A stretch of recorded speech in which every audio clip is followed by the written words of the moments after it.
আজ ৩রা ডিসেম্বর। ১৯৭১ সালের এই দিনে মহান মুক্তিযুদ্ধে প্রথমবারের মতো পাকিস্তানি হানাদার বাহিনীর ঘাঁটিতে সফল আক্রমণ চালায় বাংলাদেশ বিমান বাহিনী।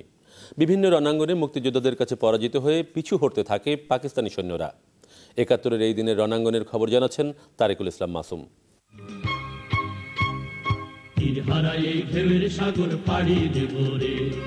আমরা কজন নবীর মাঝি হাল ধরেছি সত্য করে রে। মহান মুক্তিযুদ্ধ চলাকালে ৭১-এর ২১ নভেম্বর গঠিত হয় বাংলাদেশ সশস্ত্র বাহিনী। ৩রা ডিসেম্বর বাংলাদেশ বিমান বাহিনী প্রথমবারের মতো আক্রমণ চালায় দখলদার পাকিস্তানি বাহিনীর লক্ষ্যস্থলের ওপর। ভারতের কৈলশহর বিমান ঘাঁটি থেকে এ আক্রমণ চালায় বাংলাদেশ বিমান বাহিনীর অফিসাররা। একটি এলিয়ট হেলিকপ্টার নিয়ে নারায়ণগঞ্জের কাছে গোদনাইলে জ্বালানি সংরক্ষণাগারে সফল আক্রমণ চালিয়ে নিরাপদে ফিরে আসেন স্কোয়াড্রন লিডার সুলতান মাহমুদ এবং ফ্লাইট লেফটেন্যান্ট বদরুল আমিনের নেতৃত্বে বিমান সেনারা। প্রথম আক্রমণ করা হয় একটি হেলিকপ্টার ও একটি অটার নিয়ে। হেলিকপ্টার আক্রমণ পরিচালনা করি আমি নিজে এবং আমার সাথে ছিল ফ্লাইট লেফটেন্যান্ট বদরুল আলম এবং পরবর্তীতে ক্যাপ্টেন শাহাবুদ্দিন। আমাদের এয়ার গানার ছিল একজন ফ্লাইট সার্জেন্ট শহীদুল ইসলাম। আমাদের টার্গেট ছিল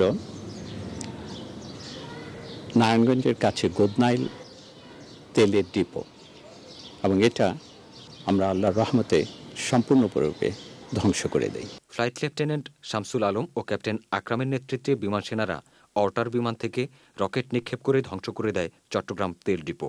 দ্বিতীয় মিশনটি ছিল চট্টগ্রামের তেল ডিপোর জন্য, এবং সেটা পরিচালনা করছিলেন flight lieutenant Shamsul Alam, captain Akram এবং পরবর্তীকালে মরহুম ক্যাপ্টেন শরফুদ্দিন, এবং তাদের সাথে ছিল দুজন এয়ার গানার। তারাও সম্পূর্ণভাবে সফল হয় তাদের মিশনে। দোনোটা মিশনে ছিল অত্যন্ত বিপদসংকুল। এই সফল অভিযানের ২-৩ দিন পরেই পাকিস্তানি বিমান বাহিনী উড্ডয়ন ক্ষমতা স্থগিত হয়ে গেল। স্থলভাগে দেশের বিভিন্ন রণাঙ্গনে পাকিস্তানি হানাদার বাহিনীর ওপর আক্রমণ অব্যাহত রাখে মুক্তিযোদ্ধারা। আখাউড়ার নিয়ন্ত্রণ নিয়ে এদিন দুপক্ষের মধ্যে যুদ্ধ চলতে থাকে। সুরমা নদীর তীরে কানাইঘাটে প্রচণ্ড যুদ্ধে পরাজিত হয় পাকিস্তানি বাহিনী। শহীদ হন ১১ জন বীর মুক্তিযোদ্ধা। মার্কিন সিনেটর উইলিয়াম বিক্সবি মুক্তিযুদ্ধের তথ্য সংগ্রহের জন্য ভারত ও পাকিস্তান সফর করছিলেন।